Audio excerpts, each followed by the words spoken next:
menjernihkan pandangan, menenangkan jiwa.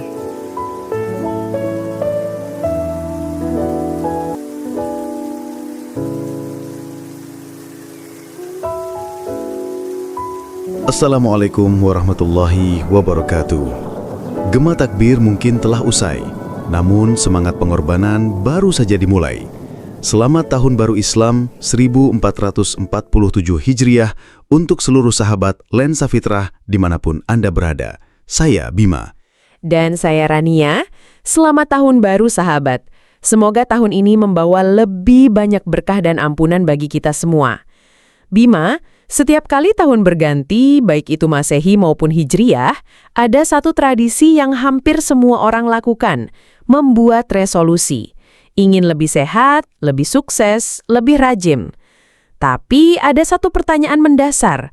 Tahun memang berganti, tapi sudahkah hati kita benar-benar berhijrah? Pertanyaan yang sangat tepat untuk membuka lembaran baru ini, Rania.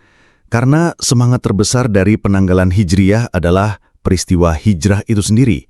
Dan seringkali kita hanya memaknainya sebagai perpindahan fisik Rasulullah dari Makkah ke Madinah. Padahal ada makna yang jauh lebih dalam yang relevan bagi kita hingga akhir zaman, yaitu hijrah hati. Hijrah hati. Apa maksudnya, Bima? Hijrah secara bahasa artinya meninggalkan. Rasulullah dan para sahabat meninggalkan tanah air, harta, dan keluarga demi menyelamatkan iman. Itu adalah pengorbanan total. Bagi kita sekarang, hijrah yang paling agung adalah hijrah hati, yaitu berpindahnya hati kita dari mencintai apa yang dibenci Allah menuju mencintai apa yang diridhoinya, dari kebiasaan buruk menuju kebiasaan baik, dari kegelapan maksiat menuju cahaya taat. Jadi ini adalah sebuah perjalanan internal ya, sebuah resolusi yang levelnya jauh lebih tinggi daripada sekadar resolusi duniawi. Tepat, ini adalah resolusi untuk menyelamatkan akhirat kita.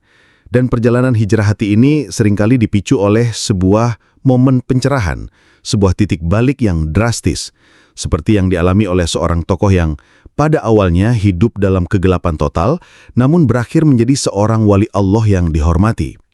Mari kita hadirkan kisah dari seorang ulama besar generasi tabi'in, Al-Fudail bin Iyad. Sebelum dikenal sebagai seorang ahli ibadah yang zuhud, Fudail adalah seorang perampok jalanan yang paling ditakuti. Dia dan komplotannya menguasai jalur antara dua kota. Tidak ada kafilah yang berani lewat tanpa merasa was-was. Seorang perampok yang akhirnya menjadi ulama besar, bagaimana itu bisa terjadi? Suatu malam, Fudail sedang bersiap untuk melakukan aksinya. Ia memanjat dinding sebuah rumah untuk merampok. Namun, dari dalam rumah itu ia mendengar sang pemilik rumah sedang sholat malam dan membaca Al-Quran.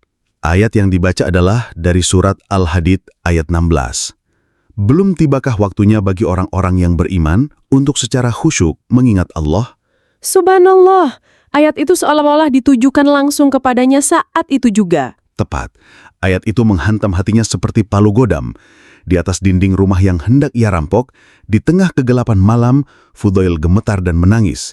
Ia menjawab panggilan itu, "Wahai Tuhanku, sekaranglah saatnya, sekaranglah saatnya." Malam itu juga, ia turun dari dinding itu bukan sebagai perampok, tapi sebagai seorang hamba yang bertaubat. Ia batalkan semua rencananya, ia datangi kawan-kawannya dan berkata, "Aku bertaubat." Sejak malam itu, ia tinggalkan dunianya yang kelam dan memulai hijrahnya menuju ilmu dan ibadah hingga ia menjadi salah satu ulama yang paling dihormati dalam sejarah Islam. Kisah yang luar biasa. Satu ayat Al-Quran bisa mengubah total jalan hidup seseorang. Ini menunjukkan bahwa hidayah itu terkadang datang dalam satu momen yang tak terduga. Benar, dan ini terhubung dengan sebuah nasihat indah dari ulama salaf. Beliau berkata, "Sungguh ada orang yang melakukan dosa namun malah masuk surga.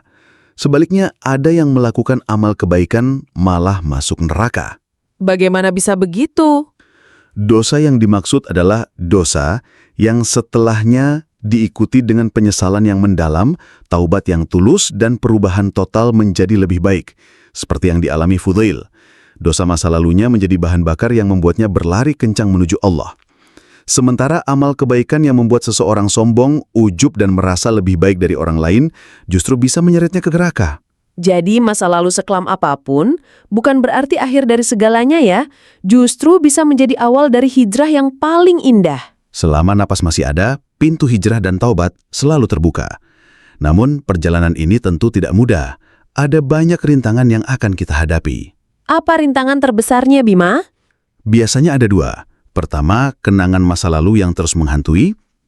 Kedua, lingkungan atau teman-teman lama yang terus menarik kita kembali. Semangat hijrah Fudail bin Iyad juga diuji dengan ini, namun ia tegas. Ia tinggalkan teman-teman perampoknya dan menggantinya dengan para ulama. Inilah esensi dari hijrah fisik yang dilakukan Nabi, yaitu meninggalkan lingkungan yang buruk, Makkah saat itu, menuju lingkungan yang mendukung ketaatan, Madinah. Jadi untuk bisa hijrah hati, terkadang kita juga perlu hijrah secara pergaulan.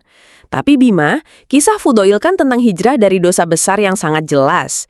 Bagaimana dengan hijrah dari hal-hal yang kita anggap sepele, seperti utang kecil, janji yang terlupakan, atau hak orang lain yang tidak kita sengaja ambil? Pertanyaan yang sangat penting, karena puncak dari hijrah hati adalah ketika kita menjadi sensitif bahkan terhadap dosa yang dianggap remeh.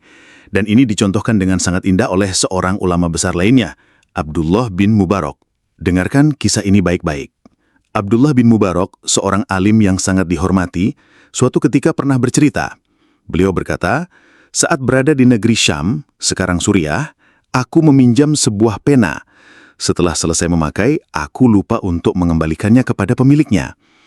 Ketika aku tiba kembali di daerahku, di kota Marwa, sebuah kota yang sangat jauh dari Syam, aku memeriksa barangku dan ternyata pena itu masih kubawa. Wahai Abu Ali, kata beliau pada muridnya, aku kembali lagi ke Syam hanya dalam rangka mengembalikan pena itu tersebut kepada pemiliknya. Masya Allah, beliau menempuh jalan yang sangat jauh, yang di zaman itu memakan waktu berminggu-minggu hanya untuk mengembalikan sebuah pena. Benar, Rania. Hanya untuk sebuah pena. Kenapa?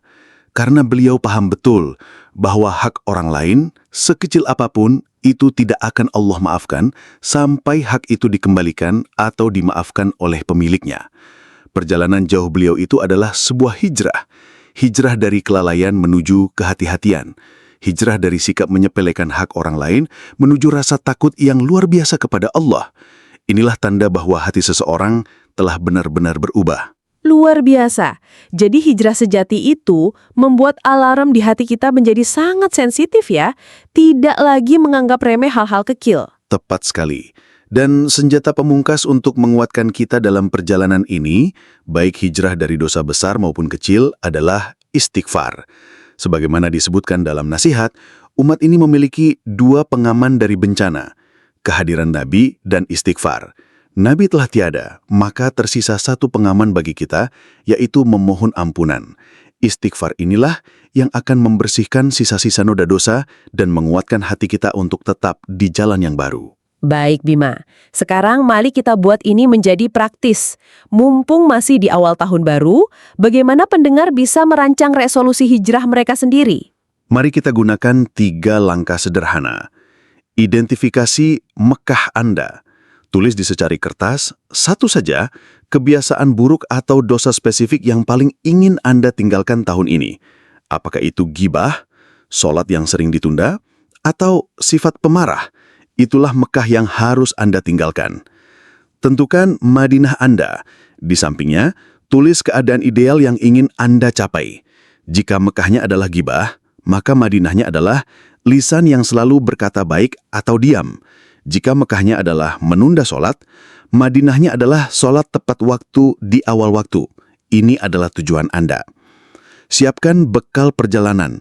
Tulis 3 hal yang akan Anda lakukan untuk mencapai Madinah Anda. Misalnya, saya akan mencari teman-teman yang solih, saya akan memblokir akun gosip, atau saya akan memasang alarm sholat yang lebih keras. Persiapan ini adalah kunci keberhasilan hijrah Anda. Sahabat, Tahun Baru Islam bukanlah sekadar perayaan, tapi sebuah panggilan. Panggilan untuk introspeksi, untuk berubah, untuk berhijrah. Seperti Fudail bin Iyad yang menjawab panggilan ayat Tuhannya, dan seperti Abdullah bin Mubarak yang menjawab panggilan hati nuraninya. Mari kita jadikan momen 1 Muharram ini sebagai titik 0 kilometer kita. Tak peduli seberapa kelam Mekah kita di masa lalu, atau seberapa sepele dosa yang kita anggap biasa. Madinah ampunan dan rahmat Allah selalu terbuka di masa depan. Kuncinya adalah kemauan untuk melangkahkan kaki pertama. Jangan lupa juga untuk menghidupkan sunnah di bulan Muharram ini, terutama puasa Tasua pada tanggal 9 dan Asyura pada tanggal 10 Muharram sebagai bentuk syukur dan ketaatan kita. Terima kasih telah menemani kami.